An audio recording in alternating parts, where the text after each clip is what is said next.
salam and hello and bonjour and all those other things.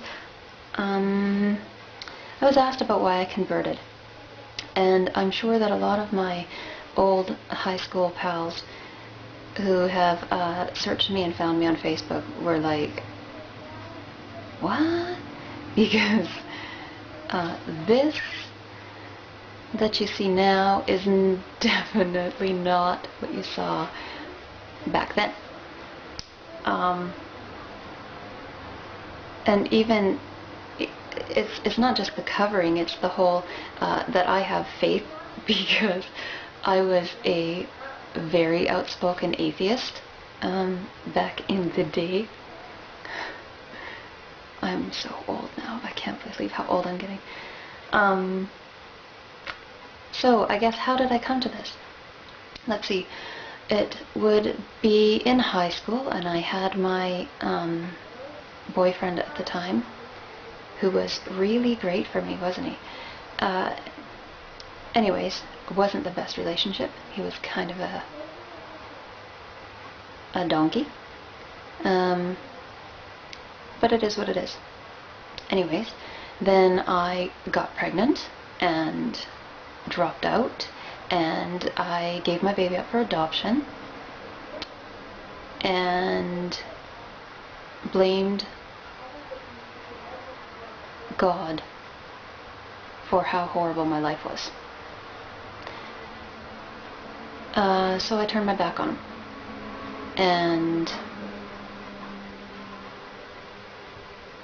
And what can you say?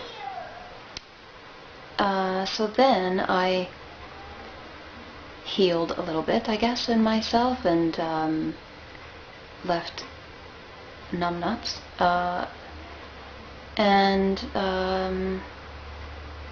started searching. So I went back to I was raised as a, kind of a joke to say I was raised as a Lutheran. I was baptized as a Lutheran, and I went I remember watching Laura Ingalls Wilder, Little House, and you know, always excited because they went to church, and I wanted to go to church, and I asked my mom once why we don't go to church, and she said, oh, I'm sorry, Mom, she said, because we're Lutheran, we only go to church for weddings and funerals. I know that that's a lie, but I believed her, and looking back on it now, it was really kind of funny. But anyways, that's what we went to church for, weddings and funerals. That was it. So I found a Lutheran church, and I went to it, and it was okay, and got the Bible and read into it, and I didn't feel it. I didn't feel what I saw these people around me feeling, and so I looked elsewhere. I went into all the isms, okay? I went into Taoism, I went to Buddhism, I went to Judaism. I searched everything, I thought, everything. I searched all kinds of faiths and all corners of the world that I could find, and nothing hit home for me. And so I gave up, and I was like, okay, that's it. If these things aren't right, and I can't find anything that is right, then that's it. There's nothing for me. There's no God. So I went back to that sort of atheism, but still searching, right? I guess that's not really an atheist if you're searching for God, but whatever. Beside the point. Then one day I was working with a born-again Christian girl. And this is nothing against born-again Christians, but she was one of those born-again Christians that was like, woo-hoo, off-the-wall kooky, okay? And she said, she was talking about it, and I am very good at doing when people are talking to me, because I really, half the time, don't care. Anyways, she was talking to me, and then she said, when I make love to my husband, I'm making love to Jesus Christ. And I was like, what? I'll let you all digest that for a little bit, because it took me a moment, and I was like,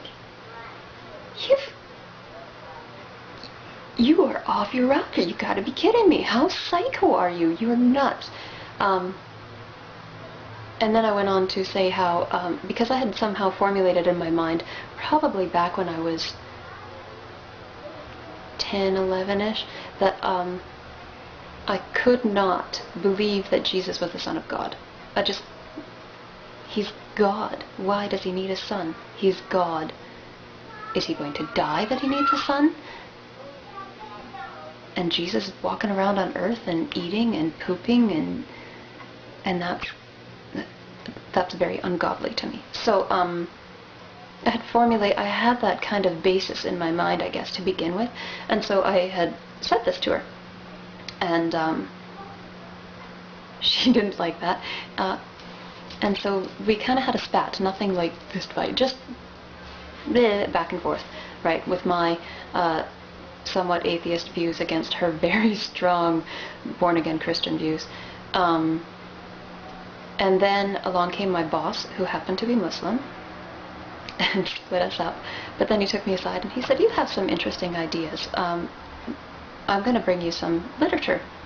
So the next day he came back and I don't know if he went to the mosque or whatever, but he brought some pamphlets about Islam, and I gobbled them up.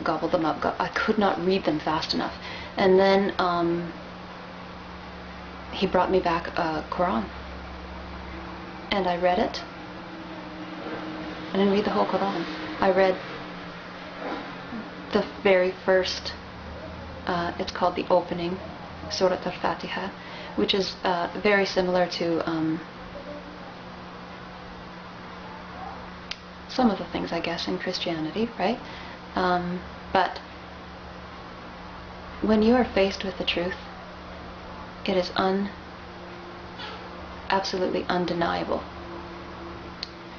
And that was undeniable to me.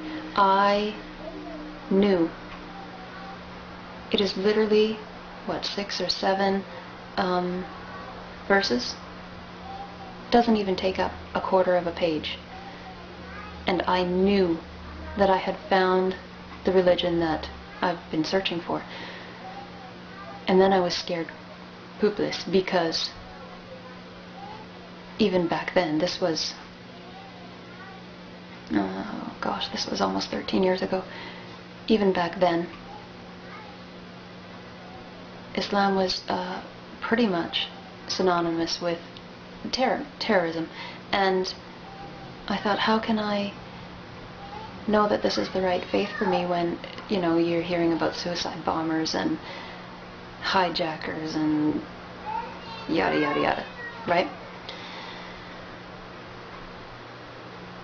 But the more I studied and the more I read into it, and I certainly didn't just take the information from my boss. I have a brain. I use my brain, and I studied. The truth is the truth, no matter how many ways you try and turn it and spin it and wrap it. It is what it is, and I knew that that's what I needed to do. And I became a Muslim. And then I married my boss. But yeah, that's my story. So I hope you all found it interesting, or it answered some questions. If you still have questions, ask them, I'll answer them. And all you haters out there, if you're going to ask me rude, disgusting, horrible questions, or say horrible, disgusting comments, they'll be deleted, okay? Because this is my story, and I'm not going to have you go all nasty on my stuff. If you don't like it, don't watch it. Bye-bye.